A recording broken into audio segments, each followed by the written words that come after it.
Hey everyone, welcome to Home Therapy. It's your host, Anita Yokota. This is the podcast where we break free from our negative thoughts about our home and ourselves.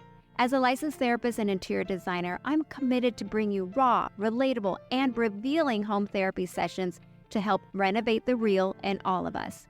But guess what? It won't be all serious business. I love having fun, so we're going to definitely include the ridiculously crazy and funny moments we all experience at home. From DIY fails to spontaneous paint jobs and even discussions on how to decide on a style with your partner, how to motivate your kids to organize their spaces. Sound familiar? I get it. Even as a designer, I'm right here with you, navigating through these challenges and sharing the journey.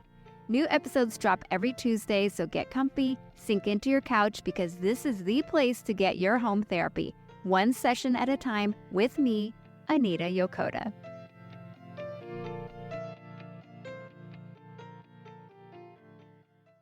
Hi, Ellie. Hey, so good to be here. Thank you for joining us. It's such a privilege. I said this to you a million times. My mom and sister, when they heard that you were coming onto my new podcast, they wanted to fly down to LA and just come and meet you. They're so Oh, excited. we should have included them. We could have had a whole family thing going. Maybe next time we will, because that's one of the topics that I definitely want to cover is, your view on family and home and cooking. First of all, I just wanted to thank you for joining me and the listeners and sharing your heart today, your presence in the cooking world, in the home world, in the wellness world.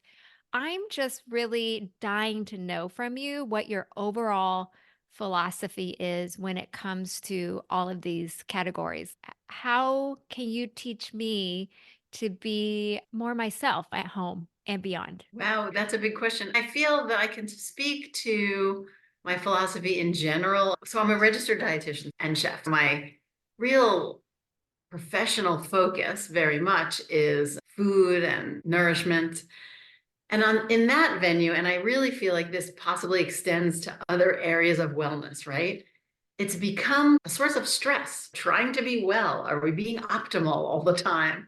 And I feel like my mission is to take a collective deep breath and take away this notion that we have to be perfect or that everything has to be just right, and not let that get in the way of being better. And maybe even every single moment of every day, we don't even have to strive to be better. Sometimes we can just be. I think finding that place where you are nourishing yourself with food, you are nourishing yourself with movement, you are nourishing yourself with your surroundings. I would say the word nourish is like my key word. If we can tap into that thing that makes us feel good, and not just for a minute or not just for this short while, but for the longer term, what makes us feel good, and we can continually practice doing that, we're going to be on the right track. Listeners can't see, but I have tears welling up in my eyes because, and I feel like almost it's like, oh, can Ellie give me therapy today?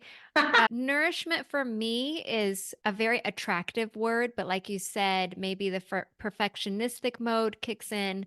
I have a huge stumbling block with meal prepping.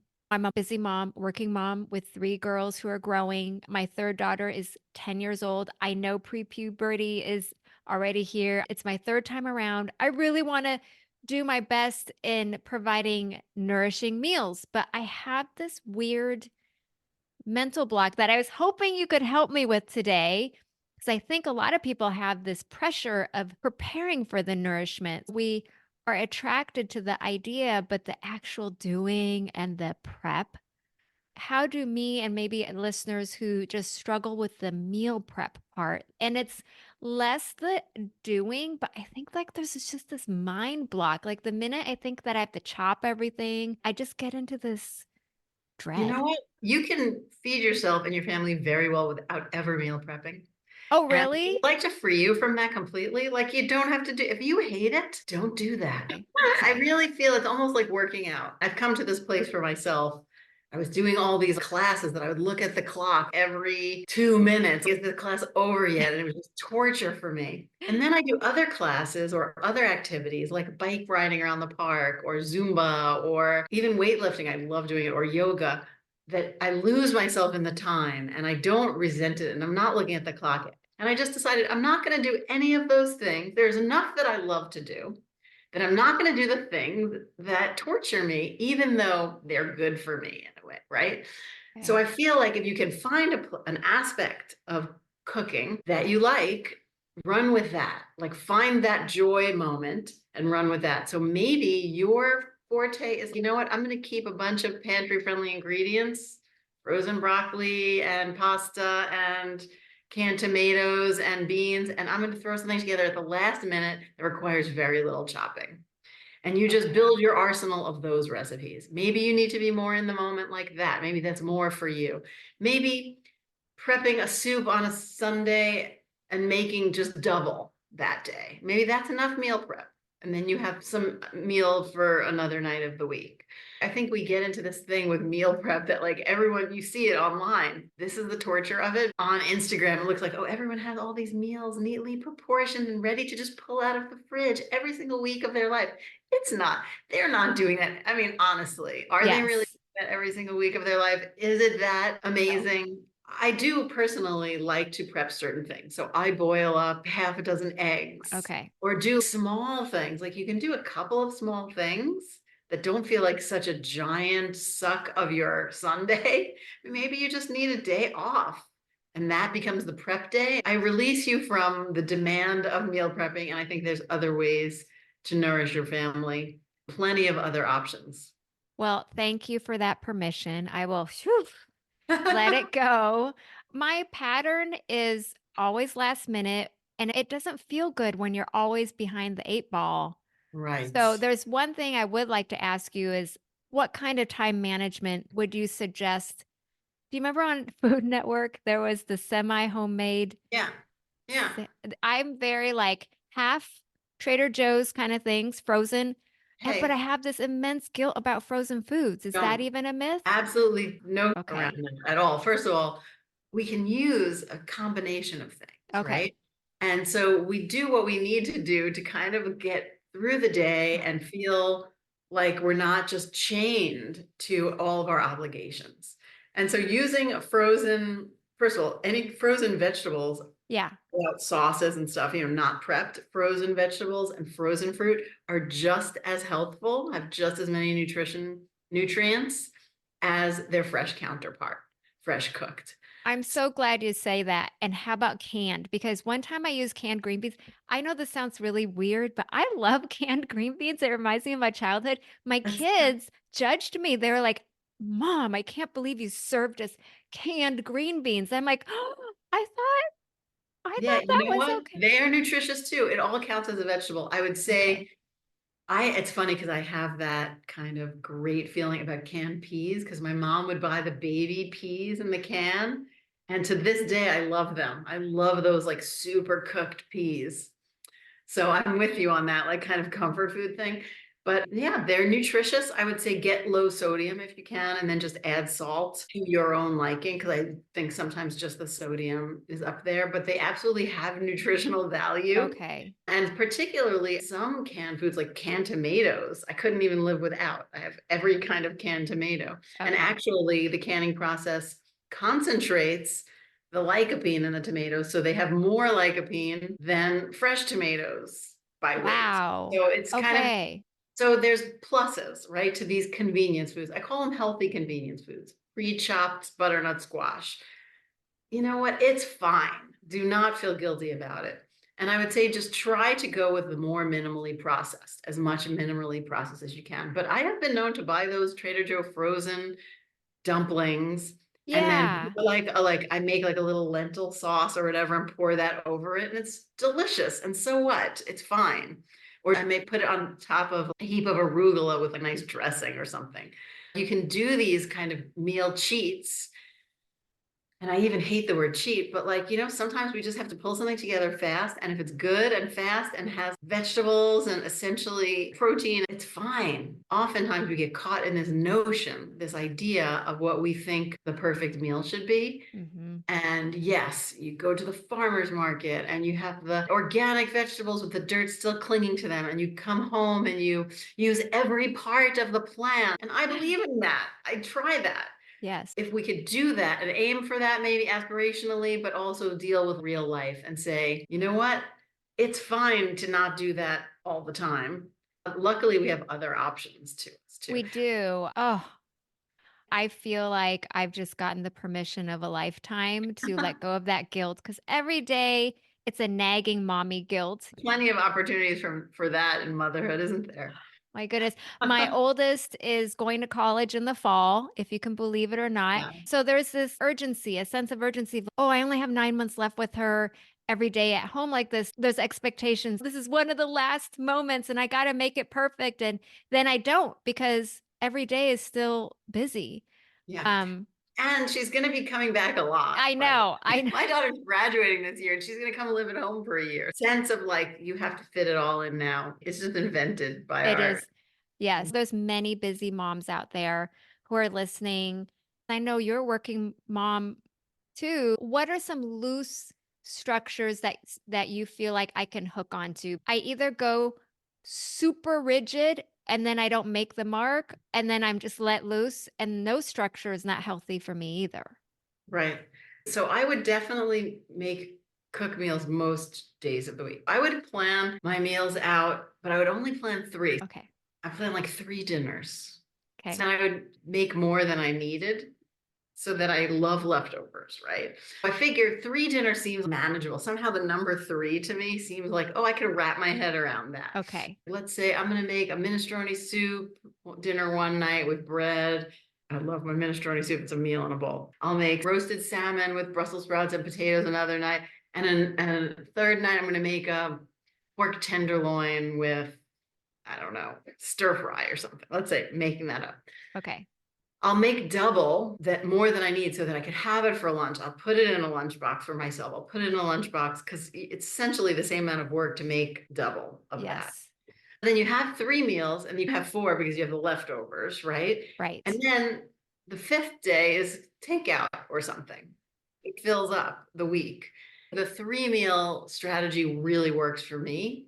And then once I have my ingredients for that, and I'm just not super ambitious. If it's a busy week, it's not going to be anything too elaborate, but it doesn't have to be. I find it's absolutely delicious and wonderful to take salmon and broccoli and potatoes and put them on a sheet pan and roast them until they're done with salt, pepper, lemon juice. I'm so glad we're talking because in my mind, I'm like, Ellie has won James Beard Awards. She's written 7+ cookbooks. She's a TV host. And here she is telling me, relax. I'm like, okay, I'm going to start relaxing. It could just be the simplest meal. I like whole grain pasta. It could be whole grain pasta with even a jar of tomato sauce and a dollop of ricotta cheese, and then a pile of arugula on top. Zero Okay. cutting. I cut nothing. And Okay. When your daughter was younger and you were busy with so many different things, did you have a set day where you sat down and meal planned those, or was it every day, just every oh, day was I different? typically did it on like the weekend and Okay. for the following week. Okay. And but I didn't go to the store every day. I would just do Yeah. grocery shopping once a week. Okay. So probably on the weekend too. Yeah, although we have a delivery service here. I mean, there's delivery everywhere now. Yes, So there you just get is. groceries delivered and you make your list, you punch it in, groceries delivered, done. And then I have a local store I would pop in for little fill-in things. I would just say keep a pantry stocked. Canned beans, frozen vegetables, canned tomatoes, pasta, brown rice. Then you can pull together a meal. And again, it could be yummy and simple. It doesn't have to be fancy or a revelation all the time. Okay. I feel so good because honestly, we are a very simple family. We always have a protein, and I either bake or grill stir fries a lot because that's so easy to just stir fry things. But we're just not elaborate in our meals, and I felt really bad. I literally will just do a protein, a vegetable, and maybe rice or bread, but that's it every day. And that's fine. Okay. Well, That's fine. I guess I'm doing a lot better than I thought. You really are. You really are. And I really think we need to all give ourselves credit for all the things we're juggling. And if you see a recipe that inspires you, that has a different sauce on it, you can kind of run with it, but don't put that pressure on yourself on a consistent basis. One thing I love is buying pesto. I make it in Okay. the summer, but all winter long I buy pesto. And I make pesto, again, pasta or farro or something with pesto and shrimp and white beans. And it's delicious. I'm obsessed with pesto, but I'm very picky about canned pesto. So what brand do you So I buy? use the one, I don't even know the brand, but I buy the one in the refrigerator section. So Okay. not because it's much fresher Yeah. tasting if it's in the, we get it from the refrigerator section. Then I freeze the leftovers myself in like ice cube trays. So we have, Oh. Oh, oh, well, that's a great hack. here, I have so many 3 ingredient recipes on my website. So here's one of them. Okay. I invented this when my husband and daughter were away and I was by myself. I had like nothing in the refrigerator, but I had fish in my freezer. So I thawed that and I had my cubes of pesto. And I was like, okay, I'm going to mix this pesto with some panko breadcrumbs. And I put it on top of the fish and I just roasted it until the breadcrumbs were crispy. And I put some lemon on it. Oh my gosh, I make it all the time now. And it's just a no-brainer. Just Well, that's our dinner tonight. a That is our dinner tonight. Because I have panko. I don't have pesto, but that's easy. yeah, And we have fish in the freezer. So after this podcast, I'm going to go unthaw that. I mean, thaw it. That sounds so yummy. I yeah, can't it's wait. really good. You can get the recipe on my website, Okay. elliekrieger.com. Wow. I feel so released, Ellie. Every mom goes through different seasons and nourishment, that word, I love that word you mentioned, can be seen in so many different ways. I'm also curious for you, that word nourishment, when it comes to set ourselves up for success in nourishment. Are there kitchen organization things that we can do that you love that helps us with the process? Definitely having your little arsenal of pantry friendly recipes so that you're never really caught off guard. You know, you have your can of white beans, you know, you have your shrimp in the freezer, and you know, you have your pesto, you have dinner right there. Yeah. Keeping your arsenal of foods that you can use to pull together a quick and easy meal if you get caught at the last minute. Yeah. I feel like that's really important. Hmm. I don't represent this product at all. I love this product called Super Cubes, Okay. Souper, Super Okay. Cube. And it's basically because I have been freezing things in ice cube trays for so long, and they make different sizes. So they make these ice cube trays, ice cube, quote unquote, meant for soup and stews. So if I do make a pot of soup, I'm making double and I'm putting some in the super cube. And then I have a little, like a library of soup in my freezer practically. Oh, I I love can pull that. out and I love having that. And you know what else just on this note, like Yeah. when I order in Indian food in particular, I eat all the protein out of the thing. And then there's always this great sauce Yes, left there over. is. And I freeze that in the super cubes. Oh my goodness. And That's I thought, and awesome. I put more protein in it, and I have a whole other meal. Wow. And it's like So smart. reducing waste and it's reducing effort. Yes. It's great. I always feel bad because I want to save it. Oh, that's so smart. I love that idea. And then it's delicious, works well in the freezer. We were talking about your skin right before I hit the record button. I know it's a little bit of a jump from cooking, but it's still related to self-care and nourishment. Yeah.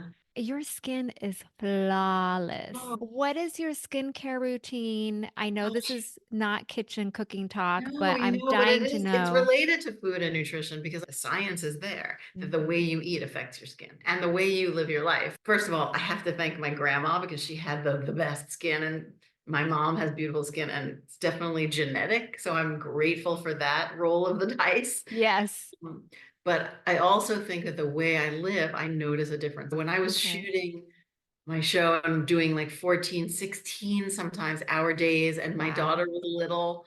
It was insane. And I noticed a difference in my skin after like a few weeks of doing that.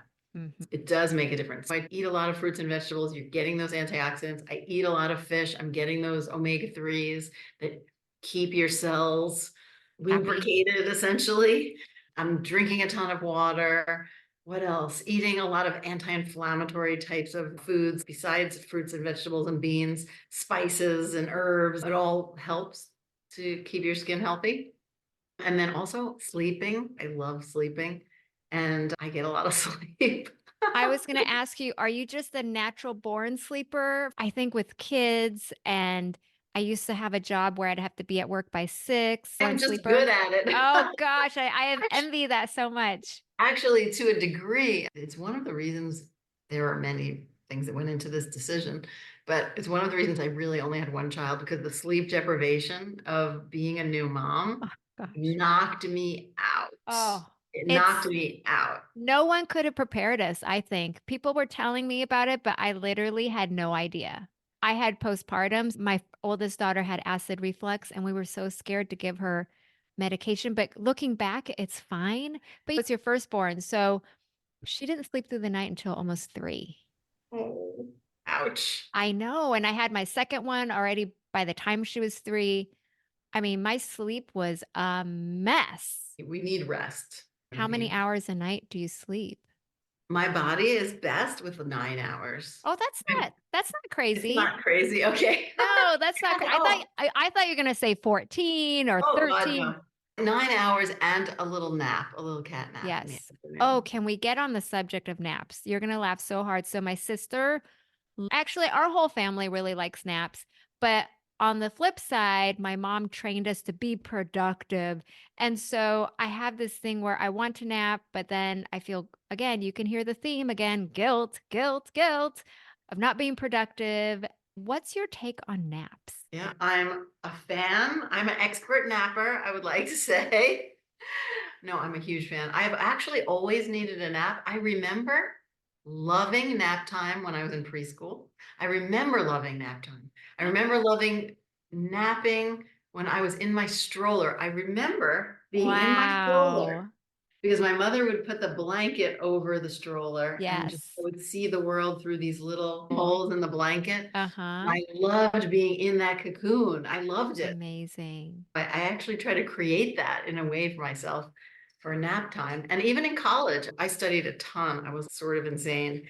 I would go to classes and study a little bit and then eat dinner and then take a nap workout. I forget the order, but I would like take a nap and then start my second part of my day, work out, have dinner, and then go back to study more. But I needed that recharge, almost the way a phone needs to be plugged in. Yes. It's 20 minutes, it's maybe a half hour, and I feel completely new. Tell me how you recreate that cocoon at home. I'm dying to know. Well, I have a nap position, so I don't get into the bed. I lay on top of the bed, and I have this beautiful, soft cashmere blanket that is my blanket that I Sounds treated myself yummy. to. And I prop my pillows nicely. I shut the door, I shut the lights, I shut my phone, and I get into this little cozy zone with the world completely shut out. It's almost a neurological reset for me. Like sometimes Well, my eyes will hurt from writing and thinking, and yes. I just need a reset, and it really works. Research has shown so much, as you know, that that is necessary for our brains to function at its optimal level. So that totally makes sense. How do you nourish your creative spirit? Wow, so many ways.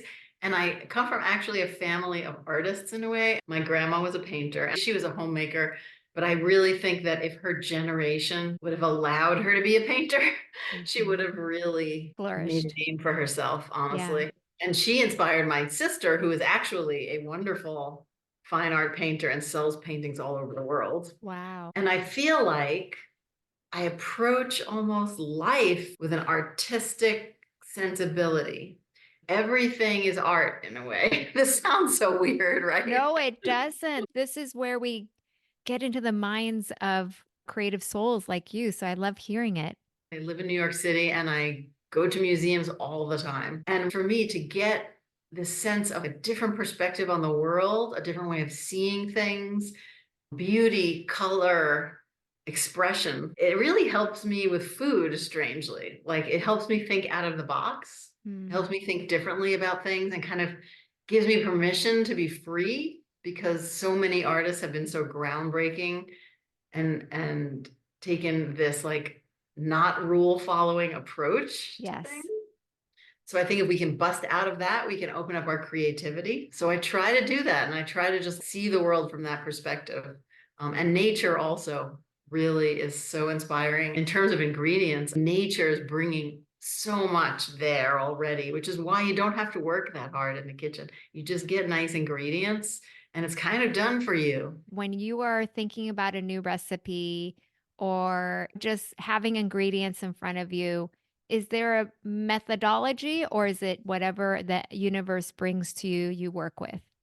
I write a weekly column for the Washington Post. So every week I need to pitch 4 recipes. Sometimes I honestly feel like, oh my gosh, I've been doing this for almost 10 years Wow. for them. And then I have 7 cookbooks. I honestly sometimes feel like saying like, oh my goodness, sorry guys, there's no more recipes in the whole world. But then it's weird because I will think, and I usually start with like, what do I feel like making? I start with this very visceral feeling like, what am I feeling like making right now? What's going to hit the spot? What do I think people want to make? And I'm people. So I think if I go there with myself, then others will also be Most wanting to make likely. that. Mhm. And so it comes from that place of what do I feel like making? And then it's very seasonal. Like what's shining right now at the store? What do I want to grab up? I start there. I just brainstorm and then I try to keep it like really doable and easy because I don't want to work that hard, to be honest. And that's just always a constant thread. Other times I'll create recipes, like I said, with that fish recipe, it'll just kind of happen. Like I'll look in my refrigerator and there'll be these leftovers. What can I make? And it winds up being delicious and I want to repeat it. So I'll make that into a recipe. Other times I'm in the middle of the night craving like a meatball sandwich.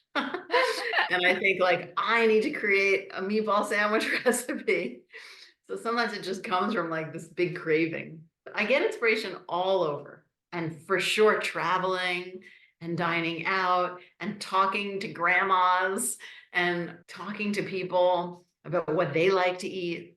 I get inspiration everywhere. It's really the joy of it because it's a connection. It's a connection with the world in a very special way. It's a connection with other people in a special way. As a therapist and interior designer, these are two people jobs, right? And that's really what makes the world go round, in my opinion, is connection and relationships. And you've taught me so much today, Ellie. You've taught me relationships about food, nourishment, and letting go of all my limiting beliefs that I realized were pretty severe. But now I'm able to let that go. So I want to thank you for that. I appreciate you so much. Well, I appreciate you and I value our relationship so much. So you're just amazing. And I just Oh, love the work you do. And I love how we've become friends through this. And it's just a pure joy. So thank you for having me. thank you so much for listening to this episode of Home Therapy with Anita Yokota. If this episode resonated with you, consider passing it along to a friend, family member, coworker, or roommate. Spread the love, one home therapy session at a time. New episodes of Home Therapy are released every Tuesday. Subscribe to this podcast and never miss an episode. To leave a rating or review of the show, head to Apple Podcasts and let me know what you think. I love hearing from you. Not to mention, you can stay in touch with me throughout the week, seeing behind the scenes info and sneak previews of upcoming guests by subscribing to my website, anitayokota.com. All information about today's show and guests will be linked in the description of this episode. Thanks again for listening. I adore our time together so much, guys. Let's keep our intentions focused and calm, and as always, use your home as therapy.